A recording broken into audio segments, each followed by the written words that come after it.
पन्नगे च सुरेन्द्रे च कौशिके पाद संस्पृशि निर्विशेष मनस्काय श्री वीरस्वामिने नमः। श्री वीरस्वामिने नमः। आराध्य देव के चरणों में वंदना। समुपस्थित जिज्ञासु आत्माएं, 21वीं सदी में हम जी रहे हैं। जैन दृष्टि से कहें तो पंचम आर्य, 5वें आर्य में हम श्वास ले रहे हैं। और यदि हम दुनिया की इस और दृष्टिपात करें, अपने चारों तरफ देखें तो बहुत विभिन्नताएं नजर आती हैं। कोई हमें खुश नजर आता है तो कोई नाखुश नजर आता है। कोई अमीर है तो कोई कुछ और है।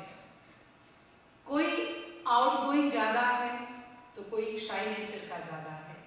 कोई टॉल है, कोई शॉर्ट है। कितनी विभिन्नताएं।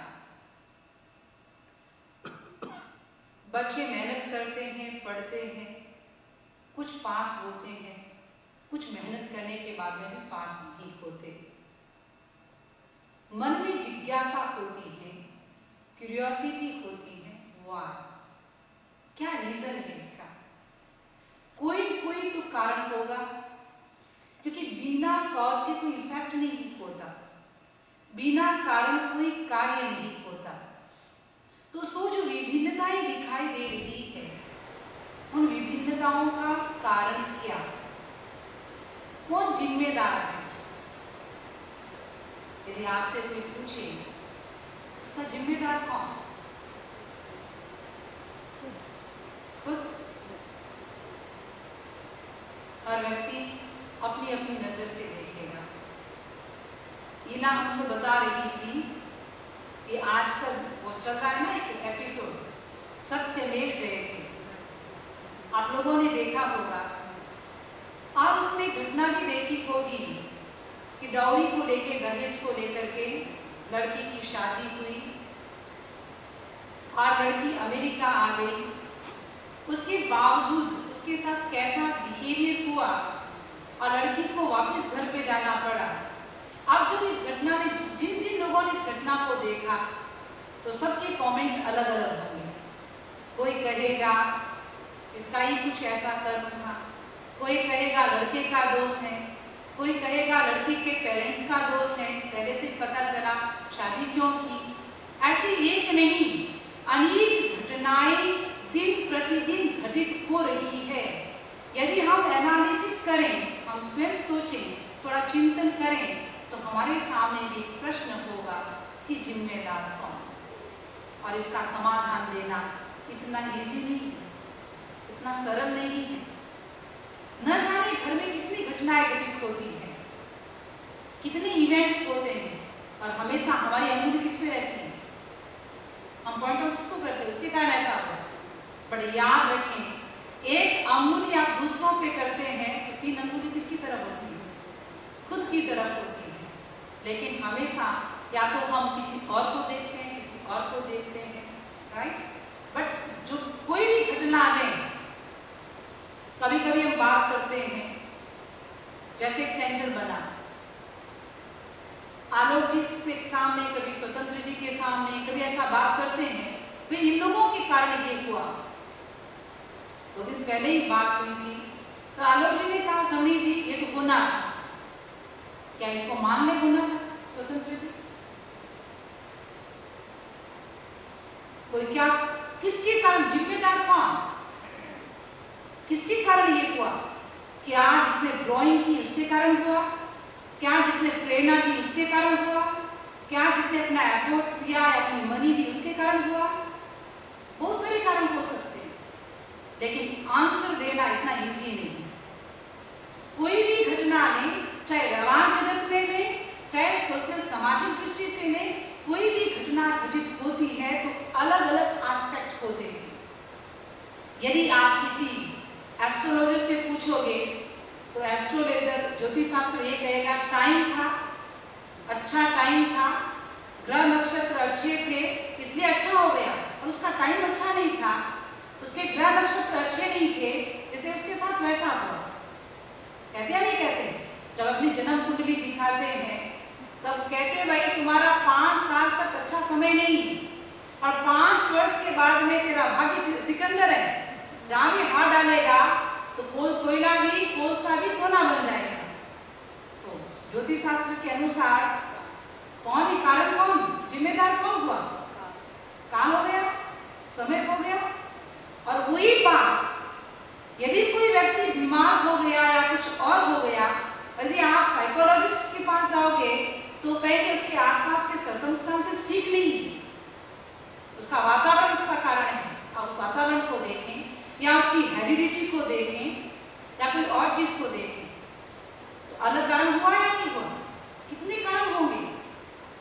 और वही आप यदि कोई शरीर शास्त्र के पास जाएं तो वो ये बताएगा, फिजियोलॉजी वाला ये बताएगा कि भाई शरीर के तुम्हारे हार्मोन्स जो है, तुम्हारे ग्लैंड्स जो हार्मोन्स सीक्रेट करती हैं, तो हार्मोन्स में इम्बैलेंस हो गया, इसलिए तुम्हारी फिजिकल प्रॉब्लम भी है, तुम्हारी मेंटल प्रॉब्लम भी है और इमोशनल प्रॉब्लम भी है। तो हर व्यक्ति अलग अलग कारण बताता है। और वही यदि अपने आप को कोई धार्मिक कहता है और उस व्यक्ति के पास जाओ तो वो कहेगा भाई तुम्हारा कर्म है, कहेगा नहीं कहेगा, उसका कर्म ऐसा है इसलिए ऐसा हुआ। अब कोई कर्म को कह रहा है, कोई हार्मोन्स को कह रहा है, और आयुर्वेदिक के पास जाओगे तो आयुर्वेदिक के जो शास्त्रकार है वो ये कहेंगे तुम्हारे वात, पित्त और कफ का इम्बैलेंस है बॉडी में, इसलिए सब घटना घटित होती है। तुम्हारा स्वभाव है, ओ शशि जी कह रहे तुम्हारा स्वभाव, तो हर व्यक्ति का स्वभाव है, नेचर है, अग्नि का अपना स्वभाव है, पानी का अपना स्वभाव है, पुरुष का अपना स्वभाव है, स्त्री का अपना स्वभाव है। क्या आप इस बात को बिलीव करेंगे पुरुष और स्त्री का स्वभाव भी एक है क्या? हर व्यक्ति का स्वभाव अपना अपना होता है। तो कोई कहेगा कि स्वभाव, यदि फिलोसॉफी जाएंगे तो कोई कर्मवाद को मानेगा, कोई स्वभाव को मानेगा, कोई काल को मानेगा, और कोई कहेगा कर्म धर्म कुछ नहीं है भाई, थोड़ा पुरुषार्थ करो, मेहनत करो, हाथ खिलाओ तो पेट भरेगा, बिना रोए तो बच्चे को भी मां दूध नहीं खिलाती है। तो पुरुषार्थ करना पड़ेगा, मेहनत करनी पड़ेगी, राइट? यदि पुरुषार्थ नहीं करते तो क्या घर से यहाँ तक आ सकते थे? ऐसे कार में बैठ जाते और बोलते मैं कभी ड्राइविंग नहीं करूंगा, कार चलो जल्दी भी चलो। क्यों प्रकाश भाई? पहुंच जाते बिना ड्राइविंग किए।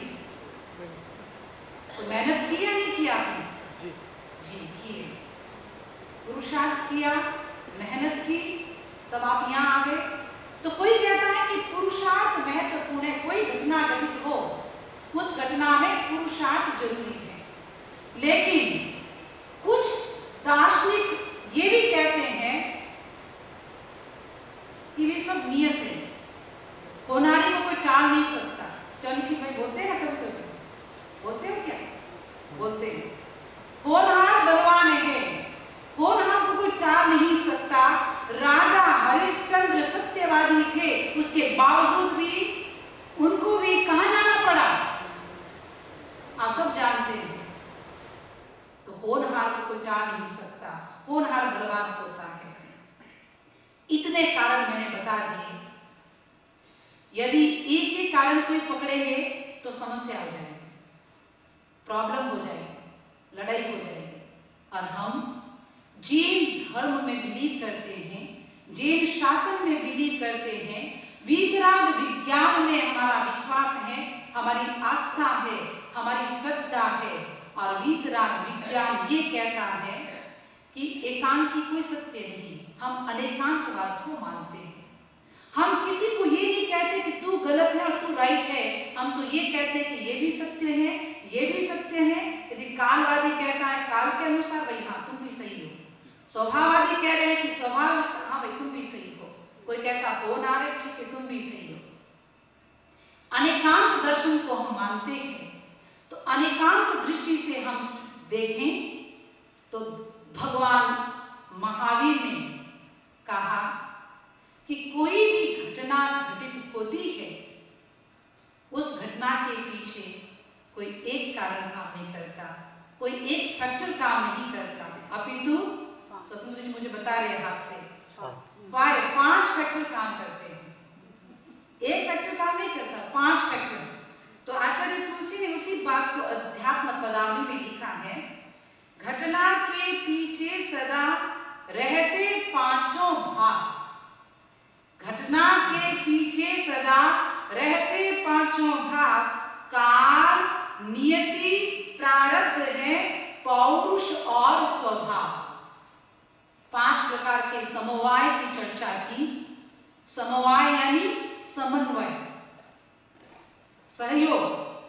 5 का समन्वय होता है, 5 का समवाय होता है, तब कोई भी घटना घटित होती है। हाँ, ये जरूर नहीं कि 5 इक्वल काम करें, ये भी ध्यान में रखना। 5 समवाय, 5 समवाय का नाम तो जानते हैं ना, काल, स्वभाव, कर्म, पुरुषार्थ, नियति। याद रखना, काल, स्वभाव, पुरुषार्थ, कर्म, नियति, ये 5 समवाय है। 5 समवाय हर घटना के पीछे काम करते हैं, लेकिन एट ए टाइम, एक समय में एक व्यक्ति मुख्य होता है, एक व्यक्ति गौण हो जाता है। जब घर पे खाना बनाना होता है, तब शशांक मुख्य होगा या मुक्ता मुख्य होगी? अगर बिजनेस करना हो तब नॉर्मली, यहाँ पे तो आप लोग दोनों भी कर सकते हैं, लेकिन नॉर्मल जहाँ पे बच्चों का टेक केयर करना है या घर की जहाँ जिम्मेदारी है, तो उसमें हमेशा ये कहेंगे कि उसकी मुख्यता है, तो आदमी गौण हो जाएगा। लेकिन जहाँ पे उसकी मुख्यता है, तो भी और गौण हो जाएगी। तो एक मुख्य होता है, एक गौण होता है। एट ए टाइम सारी क्वालिटी मुख्य नहीं होती। हो सकता है कि महावीर अच्छा गाता है, लेकिन अभी महावीर गा नहीं रहा है, अभी तो श्रावक बन करके सुन श्रोता है, अभी ये वक्ता नहीं है, अभी गायक नहीं है, अभी सुन रहा है। राइट? एक ही क्वालिटी सामने आएगी। जब गाने का समय आएगा तो कोई और भी आगे आ सकता है। तो एक समय में एक ही क्वालिटी सामने आती है, लेकिन ऐसा नहीं कि बाकी की क्वालिटी गौण हो जाए। क्यों? क्यों ऐसा होता है क्या? एक समय में एक ही क्वालिटी सामने आएगी, सारी क्वालिटी सामने आ जाएगी, एक ही आएगी।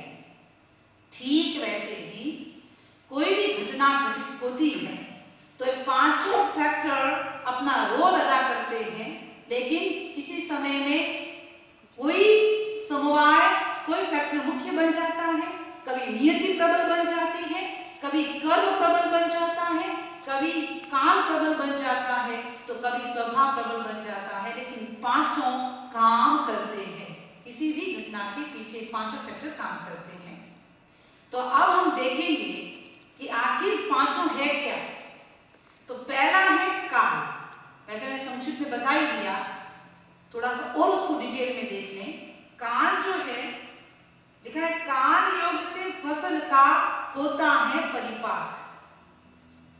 काल कितना, समय कितना महत्वपूर्ण है, समय कितना बलवान है कि जब समय आएगा तभी फसल होगी, जब समय आएगा तभी बच्चा विद्वान बनेगा। आज पैदा किया और आज ही आप सोच लो कि मेरा बच्चा दौड़ने लग जाए, मेरा बच्चा विद्वान बन जाए, मेरा बच्चा व्यापारी बन जाए, पॉसिबल? आज बीज बोया, आज ही फसल हो जाएगी क्या? क्यों? क्या नाम है? जिगर। आज बीज बोया आम का, मुझे आज ही आम चाहिए, नहीं होगा। हाँ, कोई चक्रवर्ती यहाँ हो और चक्रवर्ती का रत्न, चक्रवर्ती कब होते हैं? चक्रवर्ती के रत्न प्रकट होते हैं। और ये पता होगा आपको, चक्रवर्ती के कितने रत्न प्रकट होते तब चक्रवर्ती बनता है? 14। कोई बोल रहा है? ठीक बता रहे हैं। हाँ, इंडिया से आए ना, मुक्ता के पेरेंट्स इंडिया से आए, तो थोड़ा यहाँ पे भी जानते हैं सब। देखो, ऐसा नहीं इंडिया में जानते, यहाँ के लोग भी जानते हैं।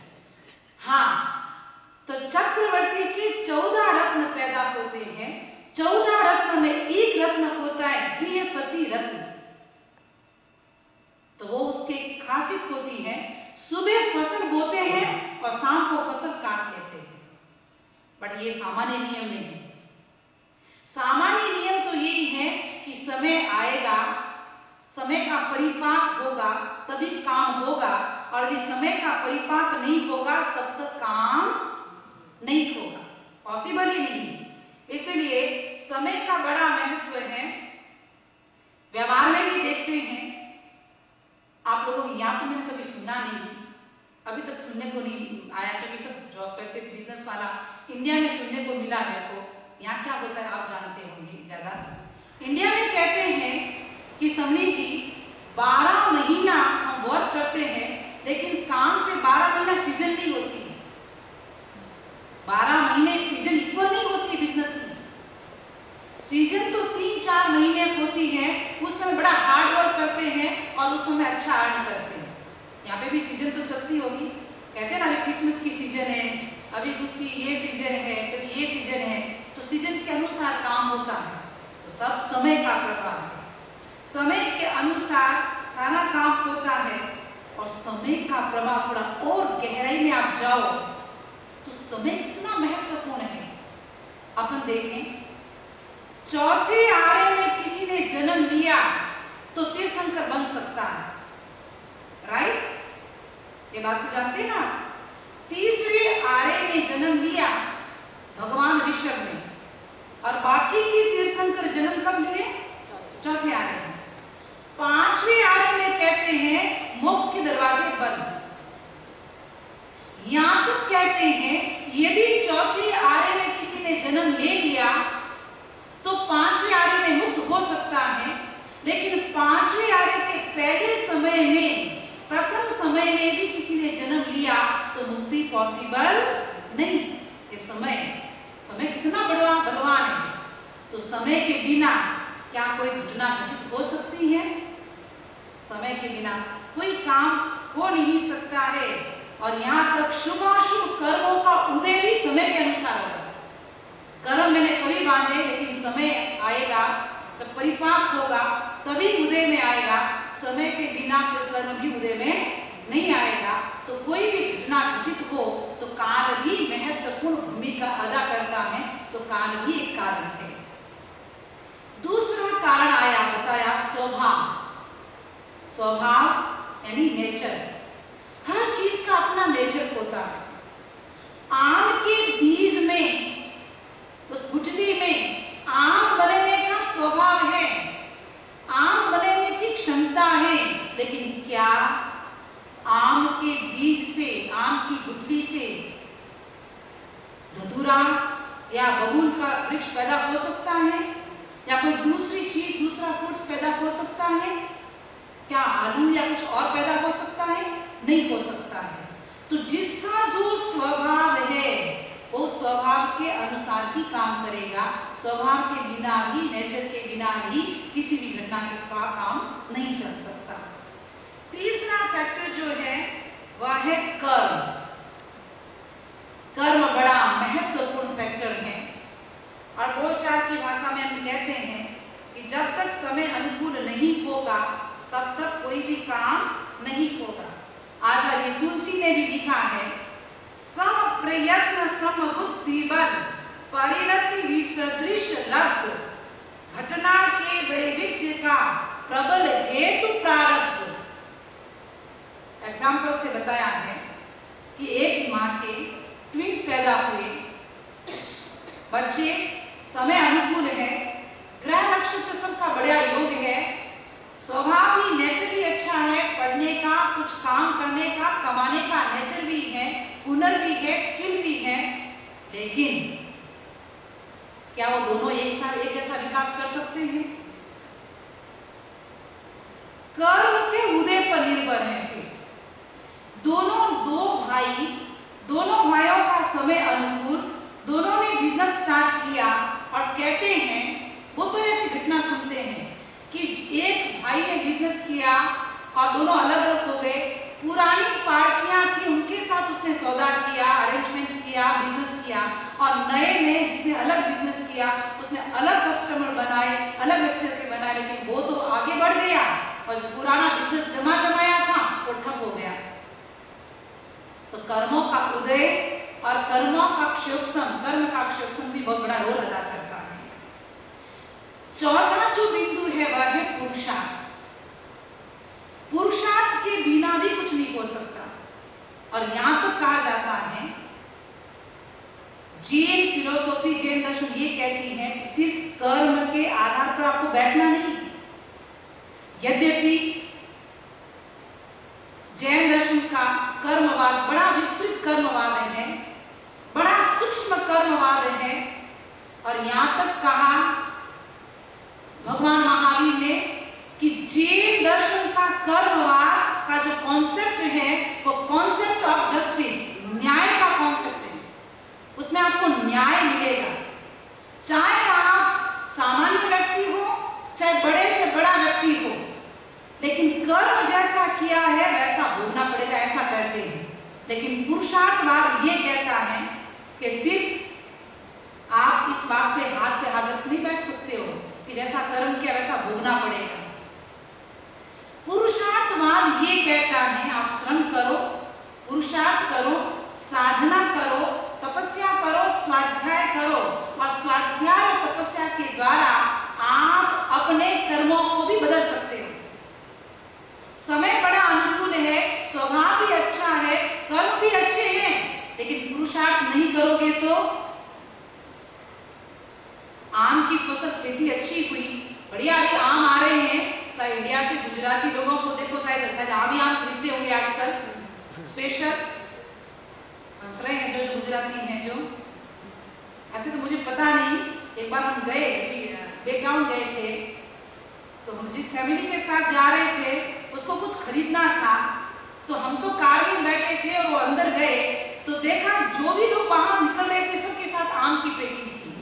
तो हमने आया, उस पर स्पेशल लिखा हुआ था कि वो स्पेशल आम अहमदाबाद से, वहीं से गुजरात से आए हुए थे। तो किसी से पूछा कि भाई क्या बात है, तो उन्होंने समझे भी आम की सीजन है, सीजन है, उसकी भी सीजन है देखो।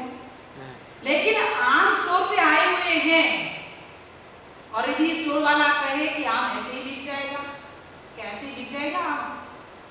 पुरुषार्थ करना पड़ेगा, मेहनत करनी पड़ेगी, तब वही आम जाके बिकेगा, ऐसे आम नहीं बिकेगा। तो पुरुषार्थ करने से आपके कर्म जो बंधे हुए हैं वो भी हल्के हो सकते हैं। अच्छे कर्म जो बुरे कर्म वो अच्छे में बदल सकते हैं, और यदि आपका अशुभ योग है, स्वभाव भी अच्छा नहीं है, कर्म भी अनुकूल नहीं है, पुरुषार्थ करें तो उसको भी बदल सकते हैं। तो यहाँ पे हमें समझना पड़ेगा कि पुरुषार्थ काम कहाँ करेगा। कर्म दो प्रकार के होते हैं, कुछ कर्म ऐसे होते हैं जो निकाचित होते हैं, और कुछ कर्म ऐसे होते हैं जो नॉन निकाचित होते हैं, यानी दलित कर्म होते हैं। तो निकाचित कर्म जो है उसमें हम बदल नहीं सकते। एक परिभाषा कर्म शास्त्र में कहते हैं कि एक डेफिनेशन ये करते हैं कि निकाचित कर्मों को बदल नहीं सकते हैं, बट कर्म शास्त्रीय में विजय सूरी जी ने, उपाध्याय विजय सूरी जी ने शांत सुधारस भावना में यहां तक लिखा है कि निकाचित कर्मों को भी बदल सकते हैं। हाँ देखो आप लिखा है, निकाचिता नाम अपि कर्मणाम यत् गरीयशाम भूधर दुर्धराणाम विभेदने वज्र विवाति तीव्रम नमोस्तु तस्मै तपसेत भूताय, नमोस्तु तस्मै तपसेत भूताय। उस तपस्या को नमस्कार, किस तपस्या को? कि जिस तपस्या के द्वारा निकाचित कर्मों का भी भेदन कर सकते हैं, जैसे वज्र के द्वारा पहाड़ का, पर्वत का भेदन कर सकते हैं, ठीक वैसे ही तपस्या के द्वारा, पुरुषार्थ के द्वारा निकाचित कर्मों का भी भेदन कर सकते हैं। एक धारणा ये है, एक मान्यता ये है, पर सामान्यतः बोलचाल की भाषा में हम कहते हैं, सामान्य तत्व ज्ञान की भाषा में हम ये कहते हैं कि निकाचित कर्मों को बदल नहीं सकते, लेकिन नॉन निकाचित कर्मों को हम बदल सकते हैं। लेकिन यदि मैं आपसे पूछूं कि निकाचित कर्म कितने होते हैं? जब हमारे कसाईयों की उत्कृष्टता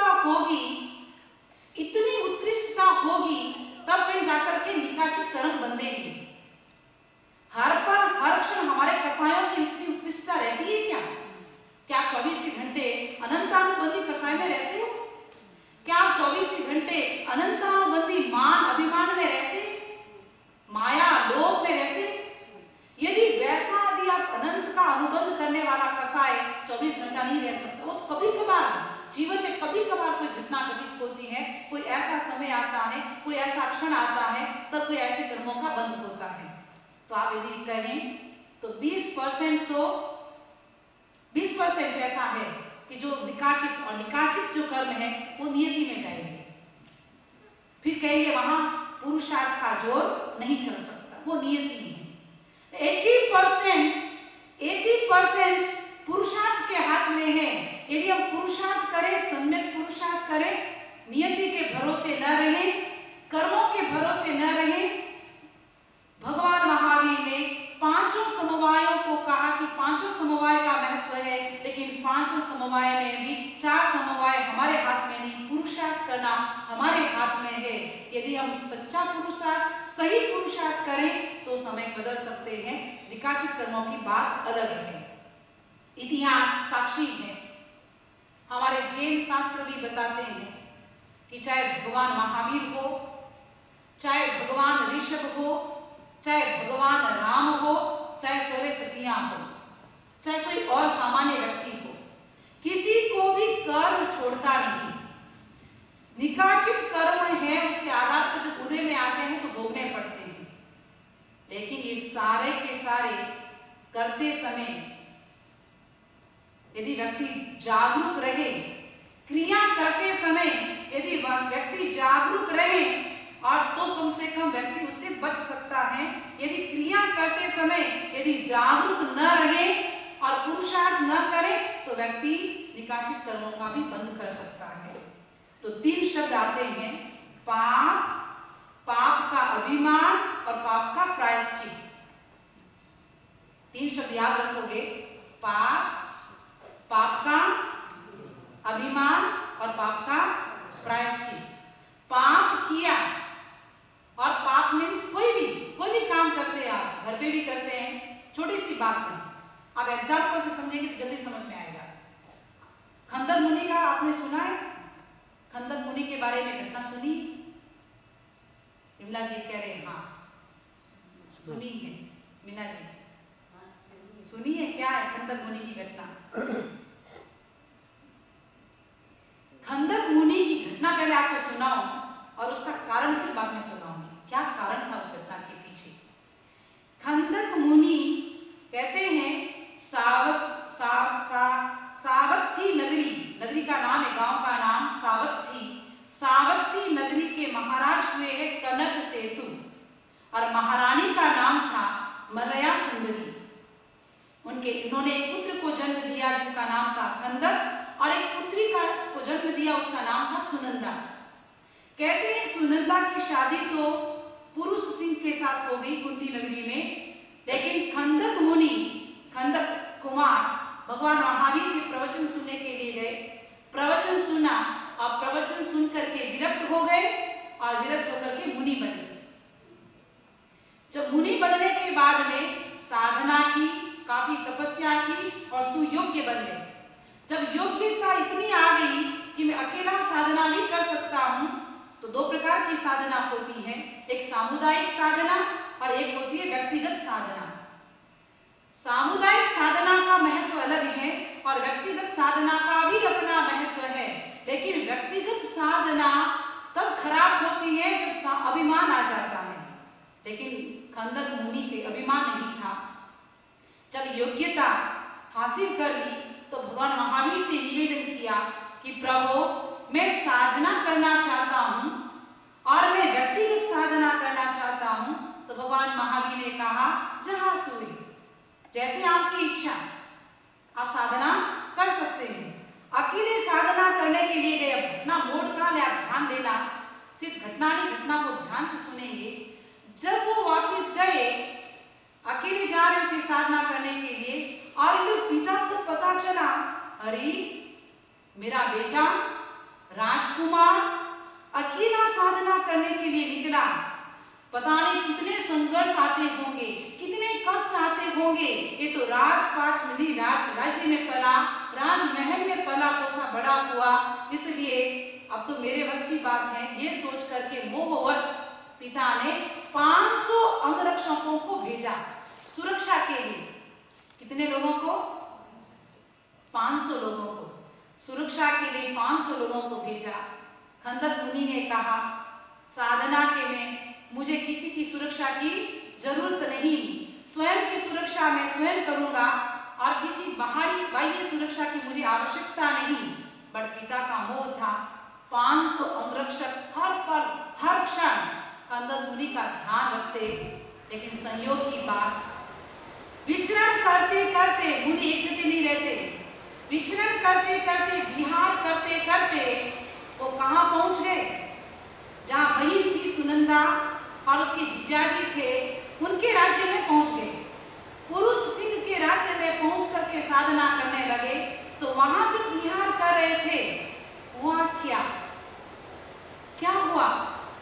500 के 500 जो अंगरक्षक थे, 500 अंगरक्षकों ने ये सोचा, ये नगरी, ये राज्य जहाँ बहिन का है, जहाँ इनकी जियाजी का राज्य है, यहाँ पे तो कोई भय नहीं, सुरक्षा की आवश्यकता नहीं।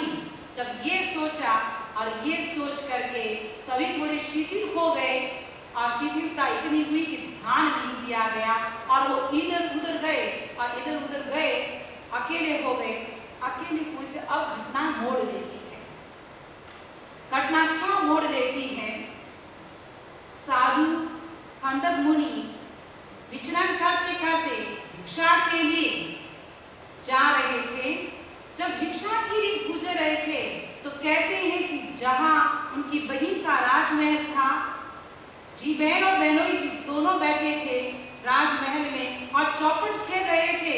चौपट खेलते खेलते उन्होंने नीचे देखा, एक साधु भिक्षा के लिए जा रहा है और बहन की नजर साधु पे पड़ी।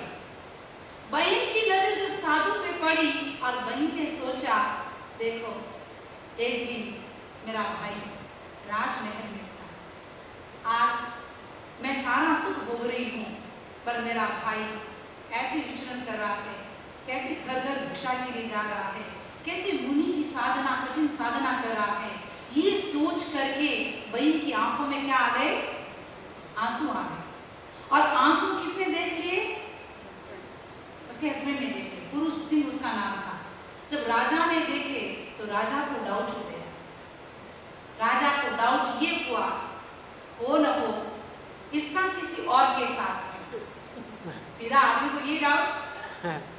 और राजसभा में इतना अभिमान, इतना क्रोध, इतना आवेश आया कि कहते हैं कि सीधा राजसभा में गए और राजसभा में जाकर के जल्लाद को बुलाया और आदेश दिया कि अभी से अभी जो मुनि मेरे राज्य में घूम रहा है उसको शमशान घाट में ले जा करके उसके पूरे शरीर की चमड़ी उतारी जाए।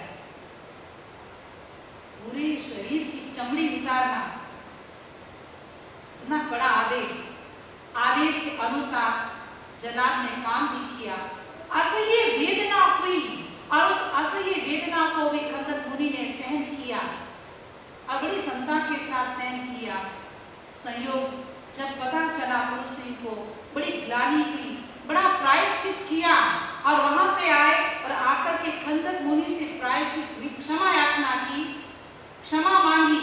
और उस समय धर्मघोष मुनि आए हुए थे। जब उनसे पूछा कि आखिर कारण क्या था। अब आप यहाँ देखें, पूरे शरीर की चमड़ी उतारी गई। ऐसा क्या हुआ कि पूरे शरीर की चमड़ी उतारी? क्यों उतारी? जब मुनि से पूछा गया तब मुनि ने कहा कि 12.5 करोड़ भव पूर्व, कर्म को उदय में आता है, आप देखेंगे इसको, 12.5 करोड़ भव पूर्व वो जो मुनि था निखंदक, वहां पे उस भव में, पुराने पूर्व भव में जो काचर होता है ना, काचर क्या होता है? आपको चिमड़िया काचर होते हैं ना, काचर की सब्जी भी बनाते हैं, काचर खाते भी हैं। एक फ्रूट होता है, एक सब्जी होती है काचर, क्या बोलते हैं जी? खट्टी मीठी सब्जी होती है। और खट्टी मीठी टेस्ट इनको पता है, तो समझ में टेस्ट आ गया होगा। बड़ काचर, उसको उन्होंने छीला उसको, राइट। जब छीलते वक्त वो मन में खुश हो रहे थे, वाह मैंने एक ही चाकू में सारे का सारा काचर की छिलके को मैंने छील लिया। वो जो काचर के छिलके को छीला और उस समय जो आनंद की अनुभूति की, जो मन में खुशी मनाई कि मैंने कितने अच्छी तरह से इसको छीला है, कितने बढ़िया तरीके से छीला है और एक ही चाकू में मैंने छील लिया उसको। और उस समय इतने भयंकर कर्म बांधे सिर्फ काचर इस फ्रूट की, और वो पूरे शरीर की चमड़ी उसके उतारी गई। कितने निकाचित कर्मों को बांधा, न जाने हम दिन प्रतिदिन ऐसी कितनी घटनाओं में गुजरते होंगे और कितने खुश होते हैं। यहाँ पे हम जब घरों में जाते हैं, बिस्किट्स खरीदते हैं, हमारी बहनें ध्यान दें कि बिस्किट्स भी कैसे खरीदते बच्चों के लिए, वो पशुओं के आकार के, पशुओं के शेप के। आप वेजिटेबल्स काटते हैं, आप फ्रूट्स काटते हैं, चाहे वो कोई भी पार्टी हो, चाहे बर्थडे पार्टी हो, चाहे शादी की पार्टी हो, लेकिन आप विभिन्न शेप देख करके फ्रूट्स काट के खुश होते या नहीं होते? देख करके खुश होते या नहीं होते? लेकिन पता नहीं वो क्षणिक खुशी जानते या अनजान में कब हो जाए, कुछ भी पता नहीं। तो क्रिया करते समय हम स्वतंत्र हैं, यदि हम सजगता रखें, सजग रहें, अवेयर रहें, जागरूक रहें, तो क्रिया करते समय हम जागरूक रह सकते हैं। लेकिन क्रिया के फल भोगते समय कोई भी व्यक्ति स्वतंत्र नहीं है, चाहे फिर वो कंदल मुनि हो, चाहे फिर भगवान ऋषभ हो। भगवान ऋषभ ने सिर्फ 12 घंटा झुमकी बांधी और आहार कितना नहीं मिला, कितना नहीं, 1 साल तक, 1 वर्ष तक उनको आहार नहीं मिला। इधर आप देखें, यहाँ जेबीवी में जो आपने प्ले देखा होगा अंजना सती का, अंजना सती ने अपने पति के वीर्य को कितना सहन किया, 12 वर्ष तक सहन किया। लेकिन रीजन क्या था? सिर्फ इतना ही तो रीजन था कि 12 घंटे तक उसकी एक पत्नी, उसकी राजा की 2 पत्नियां थी, एक अंजना और उसकी एक और थी बहन, उसके बच्चे को छिपा के रखा। और सिर्फ छिपाया ही नहीं, बच्चे को छिपा करके मन में कितनी खुशी मनाई, और जिस बच्चे को छिपाया वो मछली की तरह तड़फी। और उस समय जो निकाचित कर्मों का बंध किया, जो किया है कर्म वो तो भोगना ही पड़ेगा। कहने का मतलब ये है, निकाचित कर्म जो है वो नियति में जाएंगे, वो कहेंगे नियति, उसको आपको भोगना ही पड़ेगा, उसके साथ पुरुषार्थ नहीं काम करता। लेकिन बंधुओं, ऐसी उत्कृष्ट भावना, ऐसे कसायों की उत्कृष्टता तो कभी कभी रहती है, हर समय नहीं आती। बाकी शेष जो कर्म हमें दलित कर्म बांधते हैं, प्रतिक्षण हमारे कितने कर्मों का बंध होता है? 7-8 कर्मों का प्रतिक्षण हम कर्म बांध रहे हैं। उन 7-8 जो दलित कर्म तुम बांध ही रहे हैं, पुरुषार्थ और प्रयत्न के द्वारा हम उन कर्मों को काट सकते हैं। नहीं तो फिर धर्माराधना का कोई महत्व ही नहीं होगा। फिर तो व्यक्ति यही कहेगा कि मोक्ष जाना भी मेरी नियति में होगा तो मैं चला जाऊंगा, मेरे नियति में होगा तो मैं धर्म कर लूंगा। लेकिन ऐसा नहीं, पुरुषार्थ व्यक्ति को करना पड़ेगा। नियति का मतलब ये नहीं, आचार्य महाप्रज्ञ ने ये कहा, नियति का अर्थ है यूनिवर्सल लॉ, शाश्वत सत्य। जो शाश्वत सत्य है, जो यूनिवर्सल लॉ है, जिनको हम बदल नहीं सकते हैं, वो नियति है, वो नियम, नियति नियम। तो नियम भी 2 प्रकार के होते हैं, मनुष्यकृत नियम और स्वाभाविक सार्वभौमिक नियम। मनुष्यकृत नियम जो है वो शाश्वत नहीं होते, लेकिन जो सार्वभौमिक नियम होते हैं, जो जागतिक नियम होते हैं, जो यूनिवर्सल लॉ होते हैं, वो बदले नहीं जा सकते, वो शाश्वत होते हैं। हम सब जानते हैं, जन्म लिया है तो मृत्यु भी होगी, और मृत्यु हुई है तो वापिस जन्म भी होगा। चेतन में ऐसा होता है। और अचेतन पदार्थ जो है वो भी बदलता है, उत्पाद और वय निरंतर होता रहता है, कोई भी पदार्थ एक जैसा नहीं रहता। इसलिए अपेक्षा है कि कोई भी घटना घटित होती है तो 5 फैक्टर काम करते हैं, लेकिन हमें पुरुषार्थ पे बल देना है, पुरुषार्थ की पूजा करनी है, पुरुषार्थ को स्वीकार करना है, पुरुषार्थ को साथी बनाना है, ताकि भीतर में ऐसा पुरुषार्थ करें, ऐसा प्रयत्न करें कि कर्म की जंजीरें भी टूट जाए। तो हमारे हाथ में है, और यदि कर्म की जंजीरें कट जाएं तो भीतर में जगा हुआ चैत्य पुरुष एक दिन जग जाएगा। फिर बाहर भटकने की आवश्यकता नहीं, किसी दूसरे को जगाने की आवश्यकता नहीं। अभी तो जगाने की आवश्यकता है, ऐसा लग रहा है। जो भी आता है तो कहता है समरी जी कभी कभी फोन कर लिया करो। क्यों भाई? सोए हुए हैं। मुझे सोया हुआ तो कोई नहीं लग रहा है, सभी जगे हुए लग रहे हैं। लेकिन जो सोया हुआ रहता है वो खतरा पैदा नहीं करता, जो जग करके सोया हुआ रहता है वो बड़ा खतरनाक होता है। तो जगाने की आवश्यकता होती है, और जब तक स्वयं के भीतर का पुरुषार्थ नहीं जगेगा, क्यों इस बुक में ऐसी बात है, जब तक भीतर का पुरुषार्थ नहीं जगेगा तब तक बाहर जगाने की आवश्यकता होती है। अपेक्षा है हम भीतर के पुरुषार्थ को जगाएं। तो हमें तो यही अहरनाद में यही ध्वनि करनी है, चैत्य पुरुष जग जाए, चैत्य पुरुष जग जाए, देव तुम्हारा पुण्य नाम मेरे मन में रम जाए, चैत्य पुरुष जग जाए। आत्मा भिन्न शरीर भिन्न है, तुमने मंत्र पढ़ाया, आत्मा भिन्न शरीर भिन्न है, तुमने मंत्र पढ़ाया, आत्मा अचल अरुज शिव शाश्वत नासर है यह काया, आत्मा आत्मा के द्वारा ही आत्मा में लय पाए, चैत्य पुरुष जग जाए, चैत्य पुरुष जग जाए।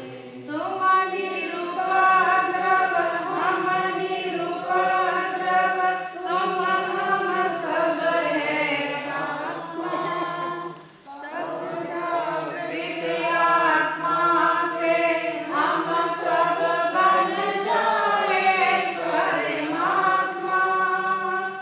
आओ प्रेम प्रेम रोम रम रह अंतर मल दूर जाए, चैत्य पुरुष जग जाए, चैत्य पुरुष जग जाए, चैत्य पुरुष जग जाए। यदि चैत्य पुरुष को जगाना है तो हमारे जो सिद्धांत है, हमारे जो नियम है, उनको हम समझें, और सिर्फ समझे ही नहीं, जीवन में उतारें, ताकि हमारा जीवन सार्थक बन सकता है, सफल बन सकता है। बंधुओं, अभी हमने 5 समवाय की चर्चा की, और मैं तो कभी कभी सोचती हूँ कि भगवान महावीर का सिद्धांत वीतराग की वाणी, जो वीतराग का विज्ञान इतना सटीक है, इतना सही है कि हर के पीछे, हर एक तत्व के पीछे लॉजिक होता है, हर एक सिद्धांत के पीछे लॉजिक होता है। आप देखें कि 5 समवाय है, तो 5 समवाय में भी एक से पहले की अपेक्षा दूसरे का महत्व ज्यादा होता है, दूसरे की अपेक्षा तीसरे का महत्व ज्यादा होता है, तीसरे की अपेक्षा चौथे का महत्व ज्यादा होता है। ऐसा होता है नहीं होता है? होता है। अब 5 महाव्रत को लो, 5 महाव्रत में पहला महाव्रत कौन सा? अहिंसा। और 5वां कौन सा? 5वां महाव्रत कौन सा? सत्य। अपरिग्रह है, इसका मतलब मुझे पहली क्लास देनी पड़ेगी वापस। अहिंसा, सत्य, अचोर्य महाव्रत, ब्रह्मचर्य महाव्रत, अपरिग्रह महाव्रत। यदि तत्व ज्ञान की दृष्टि से देखें तो अपरिग्रह जो है वो महाव्रत 14 गुण स्थान तक रहता है, यानी शरीर का भी परिग्रह होता है, मैंने दिन कहा था कर्मों का भी परिग्रह होता है, राइट कीर्ति भाई? कर्म और शरीर का सबसे बड़ा परिग्रह, बाहर का परिग्रह जितना परेशान नहीं करता उतना शरीर का और कर्म का परिग्रह में परेशान करता है। और जब तक 14वां गुण स्थान क्या सिद्ध बन जाओ, और सिद्ध बन जाने के पहले समय तब तक अपरिग्रह, अहिंसा, सत्य तो सब 7वें गुण स्थान में चले जाएंगे। ब्रह्मचर्य यानी 9वें गुण स्थान में हो जाएगा, राइट। अब ब्रह्मचर्य तो 9वें गुण स्थान तक ही है, आगे वेद है नहीं, विकार है नहीं, 9वें गुण स्थान तक। लेकिन अपरिग्रह कहाँ तक है? तो मैं तो किसका, पहले का या 5वें महाव्रत का? 5वें का। 18 पाप है, 18 पाप की चर्चा करते ना, प्राणातिपात, मृषावाद, अदत्तादान। सबसे लास्ट पाप कौन सा? सबसे लास्ट पाप कौन सा है? रीना बहन, सबसे लास्ट पाप कौन सा है? क्यों हंसा बहन? सबसे लास्ट पाप है स्वतंत्र जी, मिथ्या दर्शन पाप। मिथ्या दर्शन सब है ना, मिथ्या दर्शन। तो प्राणातिपात, मृषावाद इतना नहीं, जितना सबसे ज्यादा बल किस पे देते हैं? मिथ्या दर्शन। कहते ना भाई, सम्यक तो आ जाए, मिथ्यात्व की गांठ टूट जाए। कभी किसी ने देख लिया, आप यदि श्रावक के 12 व्रत लो, श्रावक के 12 व्रतों में भी सबसे लास्ट व्रत यथा संविभाग, उसका ज्यादा महत्व है। चल निर्जरा के 12 वेद ले लो, ठीक वैसे ही एक दूसरे से ज्यादा महत्व, ज्यादा शक्तिशाली है तो 5 समवायों में काल, स्वभाव, कर्म, पुरुषार्थ और नियति, ये होने की नियति महत्वपूर्ण है। लेकिन नियति का भी एक करते निकाचित कर्म, राइट, वो नियति में जाएगा। इसलिए हम यदि पुरुषार्थ करें, प्रयत्न करें तो इन कर्मों को भी हल्का कर सकते हैं। तो अपेक्षा है भीतर के चैत्य पुरुष को जगाने के लिए और हर घटना में सजग बनने के लिए, सजगता रखने के लिए यदि हम 5 समवायों को समझ लें तो एक दूसरे को ब्लेम नहीं करेंगे। इन्हीं शुभ भावनाओं के साथ ओम अरहम, ओम अरहम। सुनिए मंगल पाठ, स्पेशल मंगल पाठ फादर्स डे है। हाँ? आज फादर्स डे है, स्पेशल मंगल पाठ। ओ आज फादर्स डे है क्या? Father's Day. दोनों हाथ जुड़े हुए, आंखें कोमलता से बंद, अनुभव करें पूरा दिन मंगलमय बीते।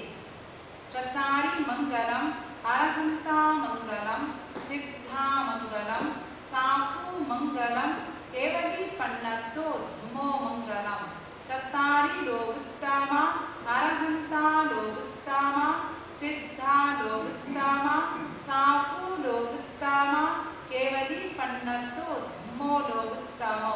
चत्तारि शरणं पवच्चामि, अरहन्ते शरणं पवच्चामि, सिद्धे शरणं पवच्चामि, साहु शरणं पवच्चामि, केवली पन्नतं धम्मं शरणं पवच्चामि। विघ्नहर